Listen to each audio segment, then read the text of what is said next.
belos e belas deste país! Como é que vocês estão? Lembram-se do aparato de ontem que eu vos contei? Daquela senhora que, para representar as forças malignas, a mulher gritou e desmaiou, e juro. E eu tive tanta solidariedade. E afinal, era mesmo uma representação. Contudo, é como eu vos digo, não há nada nem ninguém que nos liberte a não ser este Deus e seu Filho amado Jesus. Não existem desconhecidos, não existem amigos, não existem bispos, padres que vos possam libertar. Só Ele, só Deus, e não há nada como recorrer a Ele para tudo, para o mal e para o bem. Porque estar com Deus é estar em todas as vertentes, em todas as dificuldades, em todas as adversidades. No mundo tereis aflições, não é? E grandes perseguições, mas igualmente não só estar com Ele no mal, mas também saber estar no bem, com Ele e para com Ele, aqui na terra e no céu.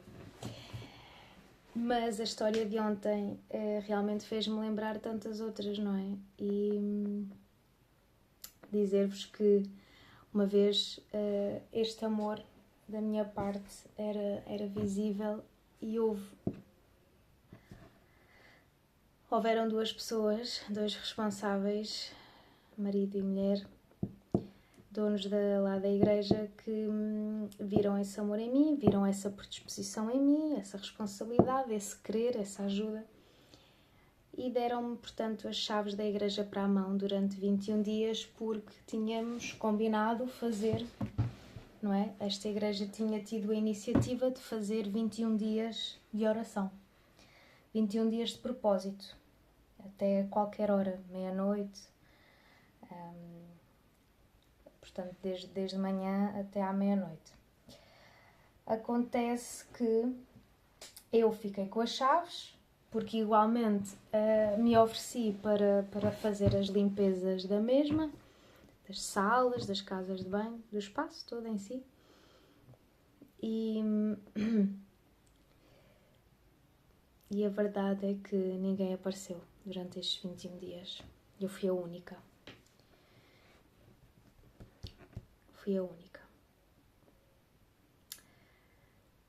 O pastor foi lá apenas uma vez, orou, foi-se embora, e durante esses 21 dias, de forma realmente íntegra e contínua, apenas eu.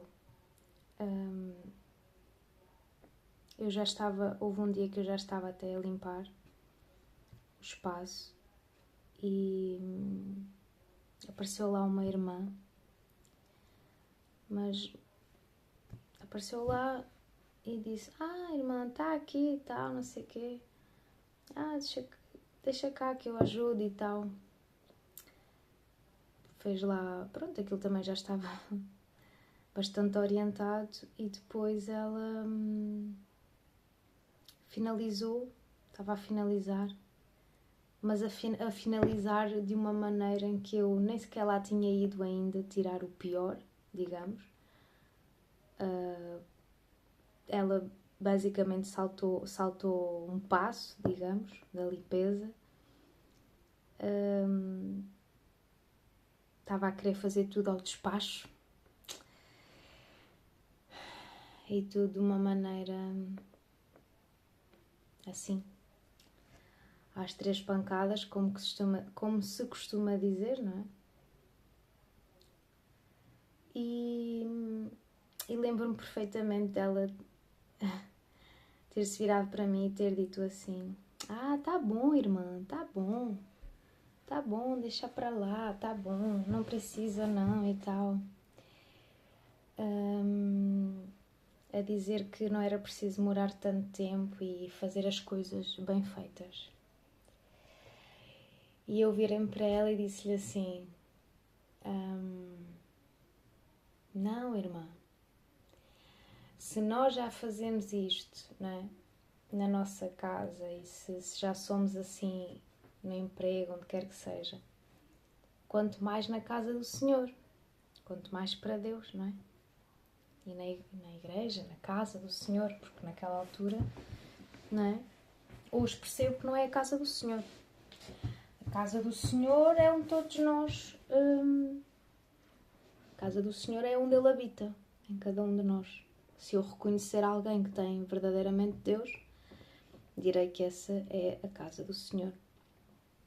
Porque Deus habita, o Espírito Santo habita nesse alguém.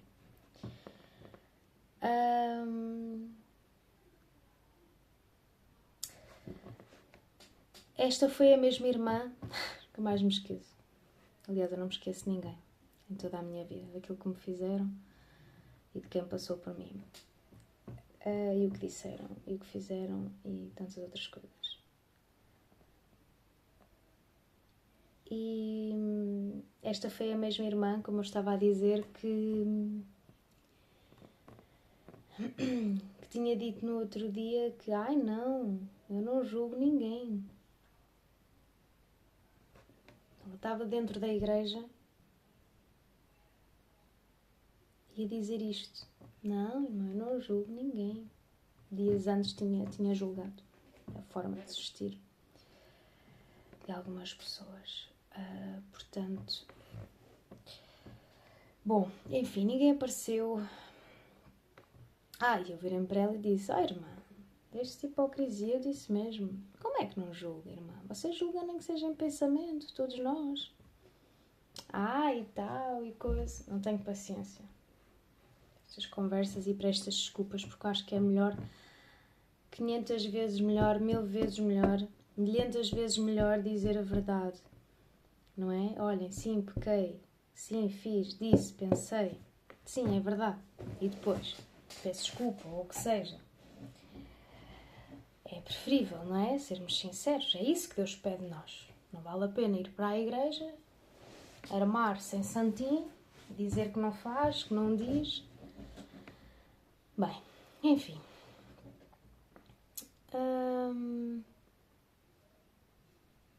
Eu tenho estes momentos de pausa, porque são tantas as coisas que me passam pela cabeça, que eu depois tenho que, não é? Tenho que escolher assim. Tenho também a saber aqui não filtrar as coisas, porque venho aqui para dizer a verdade e não mais do que isso, mas tentar aqui, não é? Interligar as coisas, porque as histórias são assim aleatórias, super espontâneas e de muitas igrejas, portanto, de muitas pessoas diferentes. Mas em contexto desta, ainda continuando aquilo que eu estava a dizer, ninguém surgiu durante os 21 dias e depois vieram para o grupo do WhatsApp dizer porque estava a chover, porque estava muito mau tempo, e porque isto, e porque aquilo, e porque o outro. E as pessoas estavam online, nas redes sociais. Não vieram porque estava a chover, e eu chovia torrencial e ia a pé, e de chapéu de chuva, porque foi uma coisa que a mim nunca me importou. Andar a pé, apanhar chuva, vendavais, andar no deserto, no Vale da Sombra, está tudo certo. Deus passou tanto e, portanto, quem somos nós para não passar o tanto ou igual ou pior do que Ele, não é? Portanto, as pessoas não iam, mas depois postavam coisas, divertiam-se, iam aos aniversários, faziam isto, faziam aquilo, estavam online desde as 5 até às tantas da manhã. E ninguém aparecia, pronto. E eu, durante 21 dias, basicamente estive lá sozinha. E houve, no último dia deste propósito, à noite, apareceram lá 3 rapazes, mas depois nem sequer ficaram lá, porque decidiram ir para a casa de um deles, fazer esta oração e continuar por noite fora a fazê-lo. Eu não fui, não é? Logicamente. Mas é isso.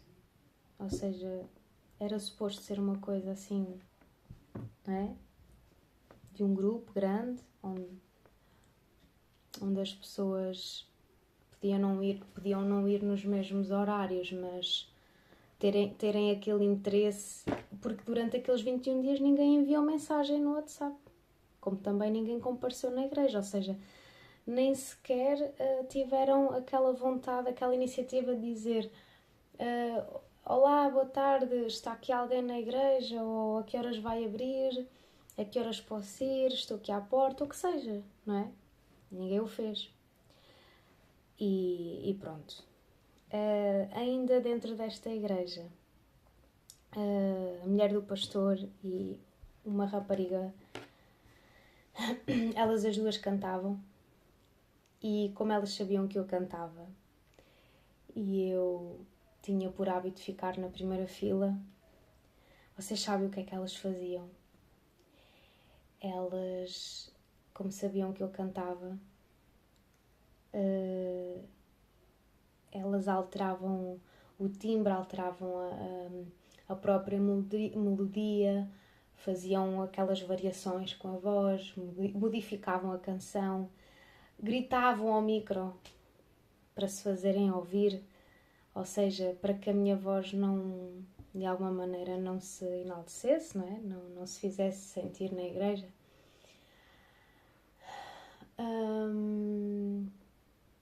E falavam e cochichavam muito e houve uma vez, muito antes de eu ter ficado com as chaves, houve uma vez que eu passei por lá, tinha vindo da praia, e eu sou uma pessoa que escreve muito.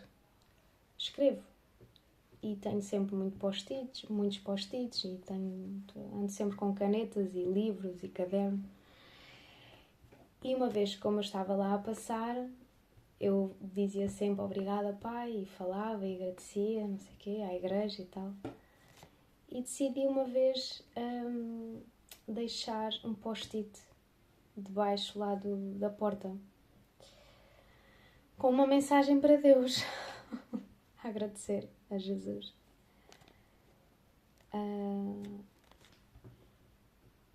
E as pessoas sabiam que eu tinha por hábito fazê-lo.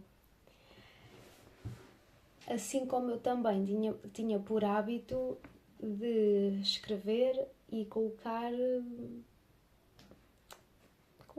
dentro da Bíblia, não é? São coisas nossas, são hábitos nossos, não é? E eu lembro-me perfeitamente que começaram a topar, começaram a ver que eu fazia isso, e uma vez foram lá à frente falar, e esse rapaz, que é o namorado, não sei se estão juntos, espero bem que sim, e que Deus os abençoe genuinamente e poderosamente. Portanto, essa rapariga da qual cantava e não gostava de mim e fazia pior para eu não me fazer ouvir, o namorado dela pregava, não sei se ainda continua a pregar, e lembro-me perfeitamente que ele foi lá à frente e começou o culto, criticando e falando, dizendo que não é para pôr coisas dentro da Bíblia e que isso que era uma ofensa e não sei o quê. Meu Deus. E pior do que isso, sabem o que é que eles fizeram? Eles sabiam que era eu que escrevia aqueles post-its, porque eu tinha mesmo por hábito de deixá-los lá. E eles fizeram um vídeo no Instagram, eles planearam isto tudo juntos, e fizeram um vídeo com a ideia dos post-its e recriaram aquilo tudo para chegarem, portanto, a fazer o marketing de um culto, numa data específica, e do tipo, venha bem a visitar-nos à nossa igreja e tal, e aproveitaram a ideia dos post-its e fizeram um vídeo, tudo cheio de post-its, com as frases que eles lá escreveram. Ou seja, as pessoas tendem a inspirar-se em nós, por mais que até nem gostem de nós, e não gostam de nós mesmo sem nós fazermos nada. Incomodamos mesmo sem fazer nada, não é? Basta existir, basta sermos felizes, basta termos não é? Estarmos bem, termos o Espírito Santo, termos saúde, estarmos a conquistar aquilo que tanto queremos. As pessoas são más. E é isso. Recriaram todo um vídeo, todos felizes lá, e como se a ideia, não é? Tivesse partido deles. E sem nunca me dizerem nada. E eram capazes de olhar para mim, de conviver comigo diariamente e não terem a humildade de dizer assim: Neisa, o que é que achas desta ideia? Nós inspirámos-nos em ti. Acho que a ideia dos post-its foi muito genuína e acho que é aqui acho que poderá não é, resultar aqui num bom vídeo. O que é que tu achas? Ou queres participar? Não queres? Ou mesmo que não me convidassem, mas que dissessem: olha, uau, fixe, boa ideia, como é que não nos lembrámos? Ou o que fosse, ou não é? Qualquer coisa, uma simples frase. Continuarem, terem feito tudo isto e porem na internet e a saberem que eu é que tinha por hábito de escrever, porque eles sabiam bem e viam e tudo, e falavam sobre mim, comentavam sobre mim. Eu tenho tantas coisas para vos contar e então é isso. Como é que as pessoas conseguem, não é? Tipo, viver assim, conviverem por trás e fazer e falar e agir desta maneira. Mas isso só diz tudo. Isso diz tudo. Isso diz muita coisa e diz muito mais do outro e sobre o outro do que sobre nós mesmos. Eu não tenho maldade. Eu sou a primeira. Eu todos os dias elogio pessoas. Eu todos os dias parabenizo. Eu todos os dias apoio. Não tenho maldade, não tenho inveja. Não cobiço, não desejo mal ao outro. E é isso. E espero que vocês também se orgulhem de vocês mesmos e que repensem e que tenhamos aqui a humildade de reconhecer onde é que às vezes podemos estar não tão bem e fazer melhor. E mais por isso. E pronto, eu venho todos os dias com uma história. E eu espero que vocês fiquem com Deus e que recorram a Ele mais do que terapeutas, mais do que psicólogos, mais do que amigos, conhecidos, bispos, padres, pulseiras, cristais, entre tantos outros amuletos e objetos que podem ajudar aqui neste processo, mas que não há nada como a libertação total se recorrermos a este Deus tão bom. Fiquem com Deus. Deus.